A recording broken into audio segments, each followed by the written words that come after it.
Hi everybody, welcome back to the Post Call Gaming Grand Rounds podcast, where the clinic team for Post Call Gaming talks about the latest gaming industry news and updates us on what they've been playing recently and the type of games that they've been seeing. It's good to be back. It is good to be back. It is good to be back. It's been a while since we've had you on now, I think. Just a little bit. I missed the last stream. I was busy, but it's good to be back. A little bit of handover. Well, not too many stories to talk about today because it's been a quiet week. For those of you guys who don't know, we were celebrating Canadian Thanksgiving, which is very similar to American Thanksgiving. Woo! Ayro, what did you just do to celebrate for Thanksgiving? I stayed home and I played games. That sounds like Canadian Thanksgiving in a nutshell. That sounds like Canadian Thanksgiving. It does. So just looking over the news stories, a couple things popped up over the weekend that I thought would be fun talking about. Whoa, hold on. Dax, what did you do? Oh, I just had dinners. I did the same thing. I stayed at home. I did not do as much gaming. Anyone who was tuning in on the stream might have seen like a couple of streams of Vaporum, which shout out to Fatboy Games because they've actually been liking all of our tweets about the streams that we've been doing, surprisingly enough. I don't know how they found us, but it's been a fun Thanksgiving. A lot of turkey. That's cool. A lot of turkey. Oh, see, you had turkey. I didn't even have turkey. So you had a better Thanksgiving than I did. What did you have? I just had regular dinner. Didn't really celebrate it much, so I had regular dinner. Regular dinner sounds wonderful. Yeah. After two days of turkey? 2 days of turkey. Oh, that's like 2 more days than I wanted. I wish I had 2 days of turkey.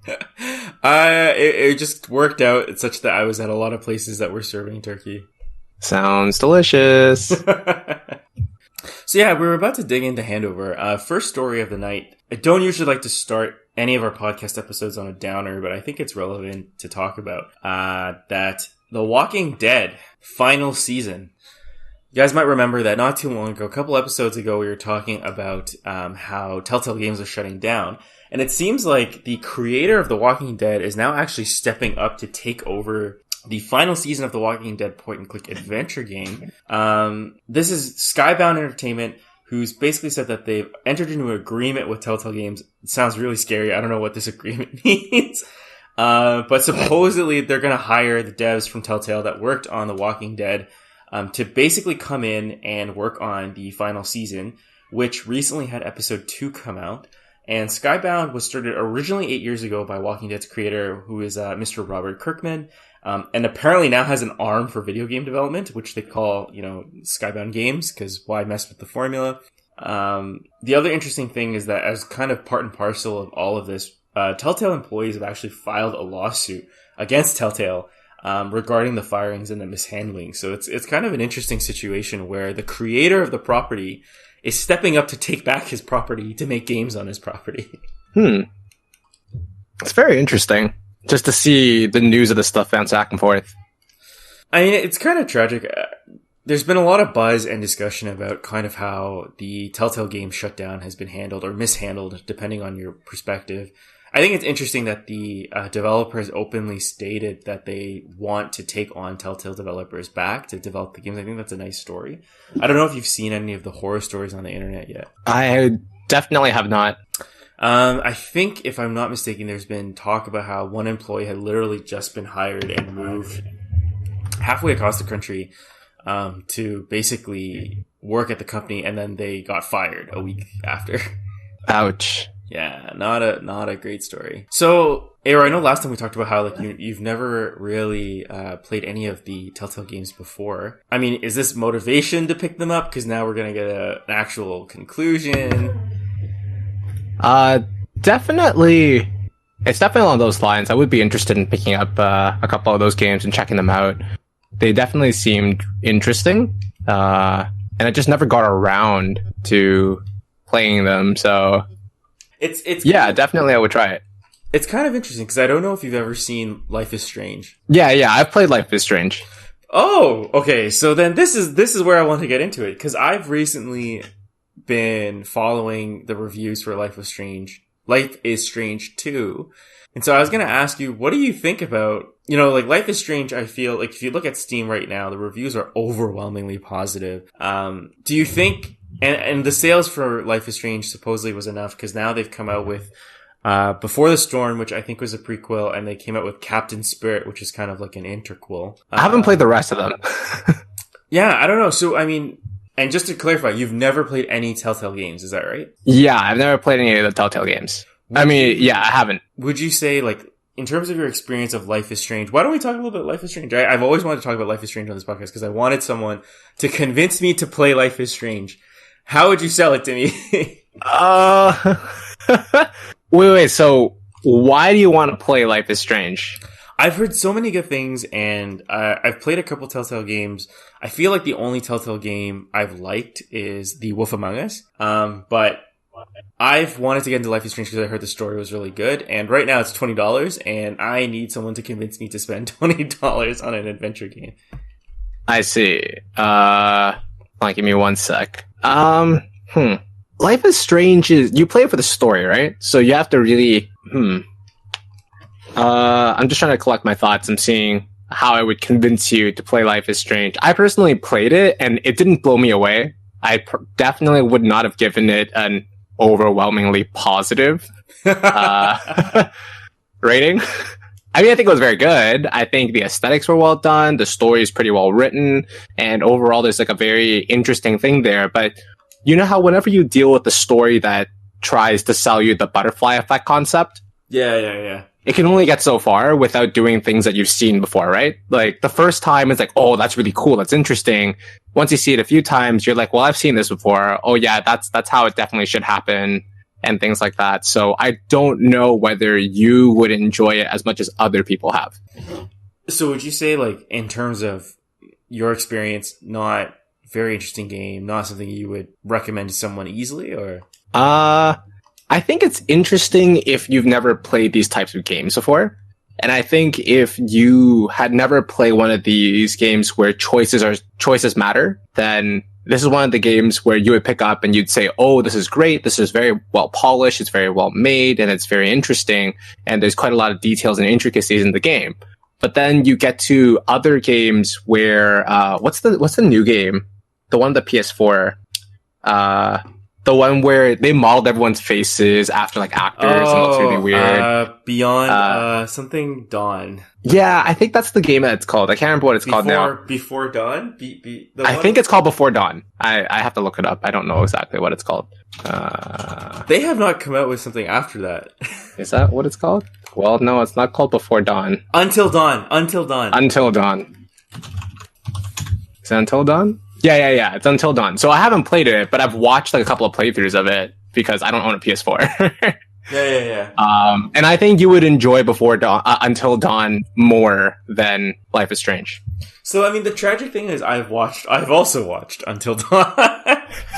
So I've spoiled myself on Until Dawn. Okay, and what did you think about Until Dawn? I loved it, I want to say. Like, you liked it, right? In terms of, like, what it has to bring, what it has to offer. And if you were in that scenario where you were making the choices, you would have really enjoyed it, right? So I feel like Until Dawn is a game that ideally, if I didn't know anything about, I would have played it with you guys, like all of the Postcode Gaming stream team or clinic team, and then we would have basically role-played each of the different characters and run through the game. Yeah. Because that's how I watched it. Like, I watched a group of guys and one lovely lady play the game. And it was kind of really funny to watch each of them take ownership of the character because they would start yelling at each other. That's really funny. I watched like one of my favorite Mario Maker streamers play it, and I watched someone else play it in which they made like all the worst decisions or all the really bad decisions. So they would fail all the QuickTime events. Oh my god. And you'd see that the game actually forces you through some of the QuickTime events. But obviously depending on the event, there are some repercussions that come out. Yeah. But it's really funny just to see the different things that happen. Yeah, I mean, one of the ideas PW actually recently brought up was I actually own Super Mario Party. One of the things we want to do is have all of the post-call gaming stream clinic come down and play Mario Party locally, because we think that would be really funny. Yeah, that'd be great. But yeah, it's one of those things. I mean, the reason why I'm asking you about Life is Strange is because as any of our audience members probably knows, anytime I'm asking about a game, it's probably because I'm thinking, like, is this a good game to stream on Post-Call Gaming? And I think Life is Strange would be an interesting one to stream. Oh, Life is Strange would be a good game to stream. I mean, a lot of people have already done it. It's a great game to stream. I don't know how much you would enjoy it compared to some of the other types of sort of choices matter type of games. I don't personally think, like, personally for me, it wasn't an overwhelmingly positive game, but I could see why it was. Like, why it would resonate with people. Yeah. Like, it has a good storyline. The story is about, it more or less is about friendship and about, like, how your choices, your actions can hurt others, but, you can choose to be selfless. You could choose to be a bit less, more selfish, and all these other things. So there's a lot of themes in there. And of course, it's also at a pivotal moment in time for a person where they're in their teenage, high school years, trying to get acceptance, all that kind of stuff, right? Yeah. The story itself will resonate with a lot of people, and the story is well told. It's just personally for me, it's one of those games where you play it once, you're never really going to play it again, unless you're playing a second time to get certain achievements. I feel like that's kind of like Minute. Yeah. Except Minute probably is a smaller footprint, and it could probably cost less compared to, like, when, like, Life is Strange, when it was released, it probably cost quite a bit. But nowadays, it doesn't cost as much. Yeah, I gotta think about it. I was hoping you would convince me, but now you kind of got me thinking maybe not. Well, I mean, if it's on sale and you get it, like, it's a fine game to stream. It's a totally fine game to stream. Pardon? It ain't on sale, sadly. I have them, but it is a fine game to stream, mainly because it's more so it's just about you playing through the story, doing the different things that you need to do, right? Yeah, that's true.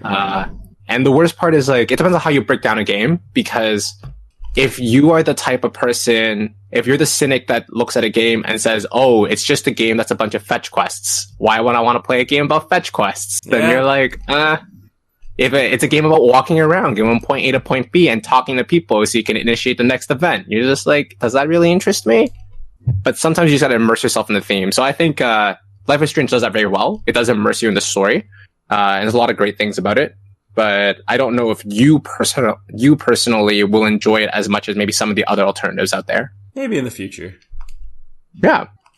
All right, so that's the first story. I mean, it's great to hear that the developers who worked on The Walking Dead hopefully will get picked up and continue that game, because I think if I have, just like Ayro, I haven't played a lot of The Walking Dead series, but I think from a fan's perspective and a developer's perspective, those guys definitely deserve a chance to tell the end of the story the way that they intended to. And we're happy to play it for you if anyone wants to see us play. Happy to play them.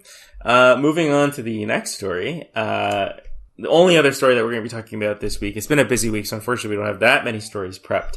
But so, Ayro, have you ever heard of a small little game by the name of Fortnite? No, I have not heard of that small little game by the name of Fortnite. Is this the Fortnite that's spelled Fortnight? That's right. The one that was cancelled, that was being developed for Squaresoft based on the Final Fantasy 12 universe. No. Everyone knows which Fortnite we're talking about. Oh, it's the game where you play through, what is it, 42 days? Yeah. So Fortnite, latest baby child, latest precious game developed by Epic Games, social media magnate, is creating a creator event, which is actually starting this week. The idea is that content creators who basically design stuff for Fortnite are going to have an opportunity for fans to earn money for them, in which case what's going to happen is players are going to be able to link certain content creators to their Epic or Fortnite account. And every time that they choose to spend V-Bucks, the content creator is going to earn a little bit of real life money. Tags apparently in which the player links the creator last about 2 weeks, at which point the player can choose either to renew the tag or pick a new person. Their definition of content creator is kind of interestingly loose. Ayro, what do you think they have listed under there? I would assume content creator is primarily streamers, YouTubers, and anyone that sort of promotes the game. Yeah. So, interestingly, that was what I thought as well. And then I actually read the story. And quote unquote, this is what apparently the definition of content creator falls under. So it's video makers in quotes, which is really funny. I don't know why it's in quotes. Streamers, storytellers, cosplayers, musicians, community builders across all regions, languages, audience sizes, and types of content. And I was like, what's the difference between a video maker and a storyteller? Well, I think there are distinct differences, but I'm trying to figure out what storyteller would be. In Fortnite, right? Mm-hmm. Unless they're talking about like, because I know with Fortnite there's lore all littered all over the map, but it's like, are they telling me that they're gonna hope for some like shoddy cast level podcast where people are like, you know, like, oh, this window's broken? Oh, I guess you're right. I guess storyteller would be podcasters. I wonder. It's really strange. I'm really not sure. I'm wondering if it's like a lore podcast kind of situation. It could be. I don't think it needs to be lore specific. I think the idea of storyteller, it's just if you're making content, but it's not video content. Yeah, that's a good point. Probably that's just the individuals that they're talking about. So the only thing, the stipulation to this is streamers, content creators have to apply through an event portal that Epic Games is going to be putting up. And they must meet the following conditions. So not just any average Joe Schmo can sign up for this and make some cash. The conditions are the creator has to have created and released Fortnite content over the last 30 days. They have to have 1,000 followers on at least 1,000 followers on at least one major social platform. They have to complete what's called the affiliate agreement and abide by Epic Games' creator code of conduct. And they have to be capable of receiving payment in a form that Epic supports, which I imagine is probably PayPal. The code of conduct that's described is very, again, loosely defined as good behavior towards other users in the game. Which, in a game like Fortnite, is kind of like, I'd like to see what you mean. Yeah, it's a little weird, but it's kind of neat. Like, it's an opportunity, I guess, for people who play the game to make some money. Epic is obviously making huge amounts of money off this game, so it's kind of cool to see them sharing the wealth a little bit with their audience. It's obviously also a marketing thing, but still. Yeah.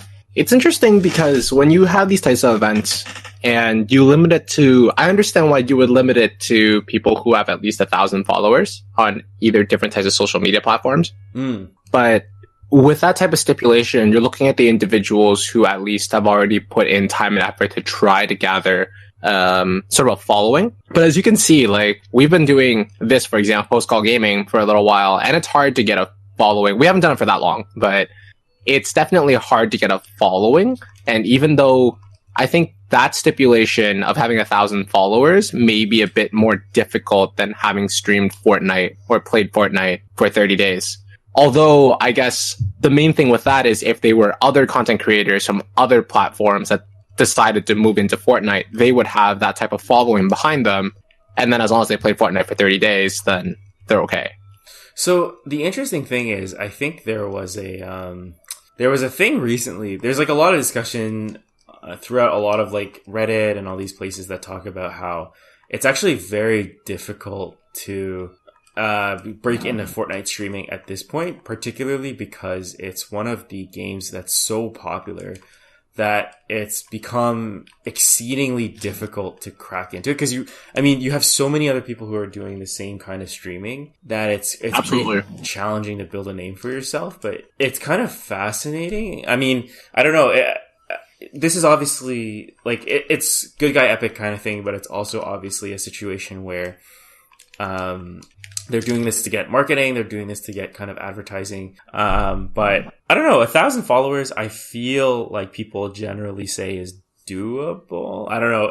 It's true. Like, I see what you mean. Like, we've been doing this for about a month now, and we have 20 or so videos, 21 videos on YouTube. We don't really have many people who follow us, but I don't know. It's interesting. I don't know. I guess the way I look at it is more so, is this supposed to be an event that is helping you promote these smaller content creators, or is it just giving them a couple of bucks where they weren't getting them before, and that's it? Because it's not really a way to help lift up those content creators that have a smaller following to get a bigger fan base.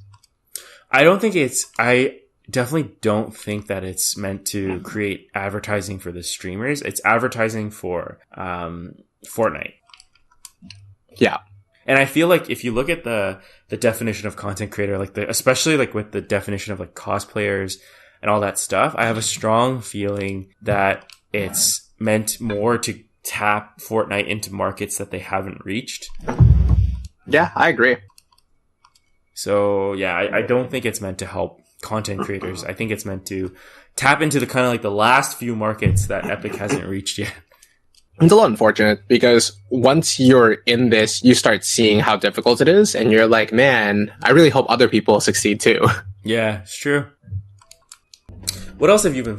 So, Ayro, how far have you gotten now in Hyper Light Drifter? Have you played it again at all, or...? I am in the southern area right now. Which one is that one? I can't remember. It's the really big, expansive area. Oh, the desert.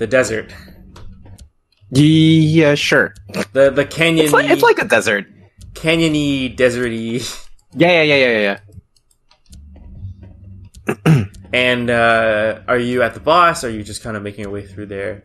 I think I just beat the boss. I can't tell because I turned it off to hop onto here. So I was like, I think I beat the boss. Sorry. I didn't really know. Why are you apologizing? It's fine. Playing Ayro? I have just been playing a lot of Magic Arena. How? So that is that still in like beta? A lot. Is that? Still it's an open beta right now. It's an open beta. Yeah, it came into open beta, so I've been playing a lot of Magic Arena. It's fun. It's good. It's I don't know what else to say. It's Magic. It's Magic the Gathering online. Is it as good as playing real life Magic? It is. It definitely feels really good. So right now the feel of it feels really good. It's very much similar to like digital games like Hearthstone and whatnot. Yeah. And yeah, I don't know. It's I don't know how I could put it, but the main thing is because right now there's only a limited number of sets available. So you can't play modern or anything like that. You can only play standard. Yeah, you can only play the standard rotation. And is there like already microtransactions and stuff, or? Oh yeah, of course. You have to buy the packs and whatnot. Already? So you pay to buy gems, and then gems can get you cards. Yeah, gems get you cards and all that kind of stuff. And have you spent any real money on the game at all, or has it still been mostly free to play for you at this point? For me at this point, I've spent a little bit. I've bought like the welcome bundle. But that's pretty much all I've spent. And how much is the welcome bundle, if you don't mind? It's $5. And what does that mean? So the welcome bundle. So the main thing about Magic Online right now is typically in Magic, when you go to the store and you buy a booster pack, right? It gives you 15 cards. You get 3 uncommons, 1 rare. You get a land. You get, I think, something else, and you get like a bunch of commons. I can't remember what the exact distribution is. I think it's like 9 or 10. Oh no! It's 11 commons. I'm pretty sure it's 11 commons, 3 uncommons, and 1 rare. And you're talking about the online setup is the rare distribution in a booster pack itself. In the online setup, when you buy a pack, it's an 8-card pack instead of a 15-card pack. You get less commons, you get 5 commons, you get 2 uncommons, and 1 rare. So realistically, the most important cards that you're rares. Typically going to be playing with are like rares, mythics, and uncommons. So it's sort of negligible that they culled out the common cards. So you don't get as much, basically. But in terms of gems, when you purchase gems, how much are gems? So the highest price point that you buy for, it is 20,000 gems for $100. Okay. And then the lowest price point you can buy for is 750 gems for $5. So obviously it doesn't quite add up. Yeah.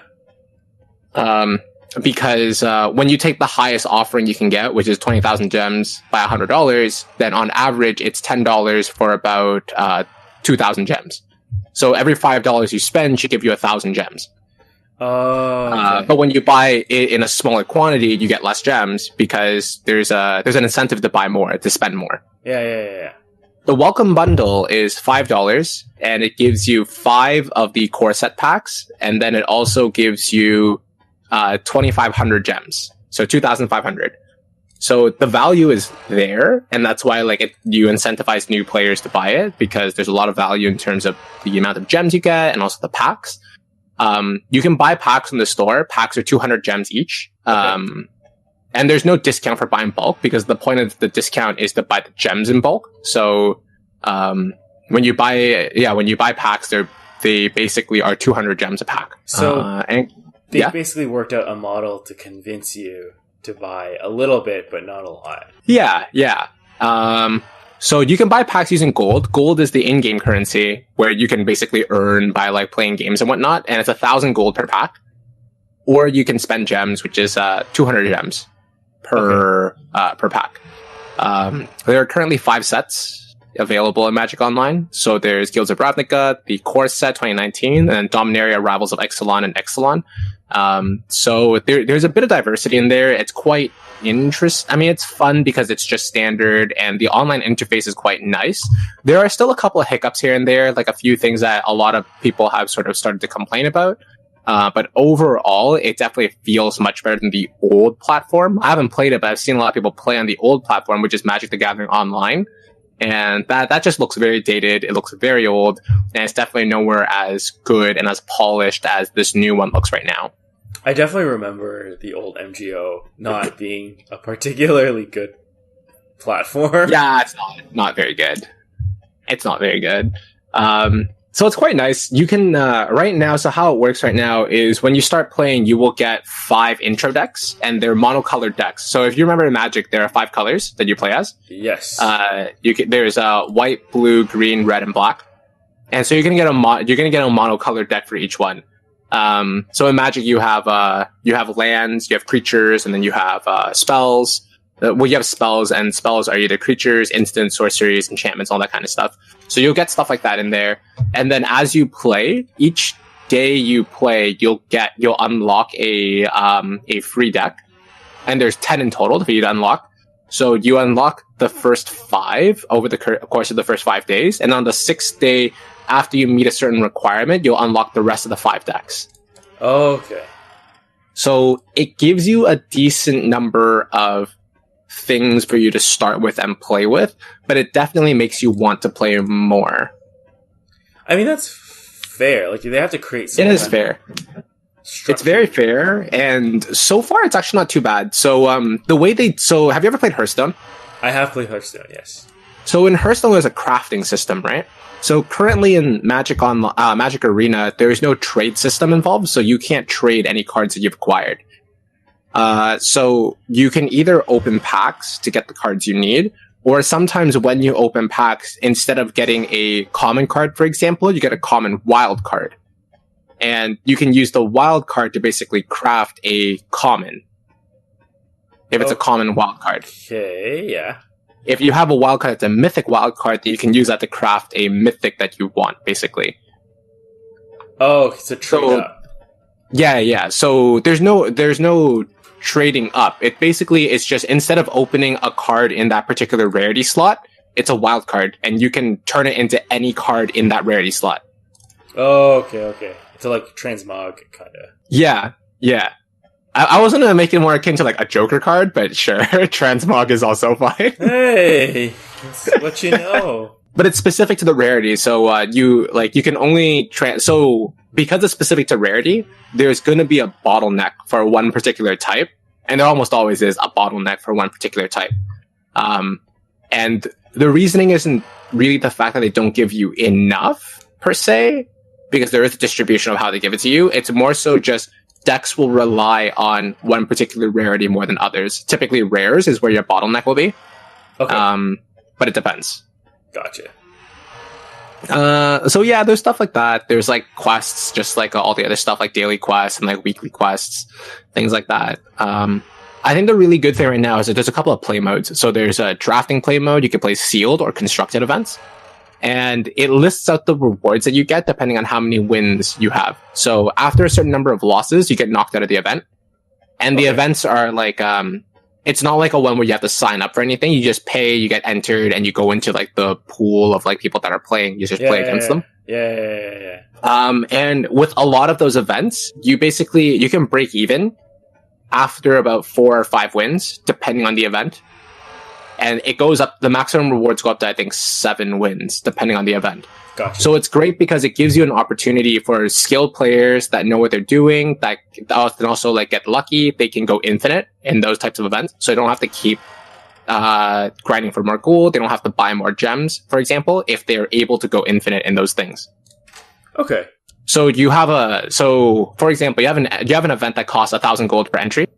And if you win 4 games, you'll get 1,000 gold plus X amount of packs. Gotcha. Or X amount of cards. And then if you get 5 wins, you get like your 1,200 gold and 2 packs. And then if you get like the max number of wins, you might get 2,000 gold and 3 packs or something. Yeah. Okay. Yeah, so it allows you to win your entry fee back so you can keep playing the events, which is nice. There is a possibility for you to get a lot of mileage with very little money invested. But the way the setup works, you're going to have to at some point spend a little bit of money. Which, again, is expected with these types of games. Oh, yeah, absolutely. Unless you're the type that really has difficulty sort of waiting, you have no patience, and you just whale it. And you're like, I'm going to buy all these gems and buy all these packs. You just whale it. Yeah, of course. Big whales. Absolutely. So that is going to be it for tonight. Thanks to everybody for tuning in. You can follow us on facebook.com/postcallgaming and twitter.com/postcallgaming. Thank you everybody for tuning in, and we look forward to see you guys at the next clinic. Good night.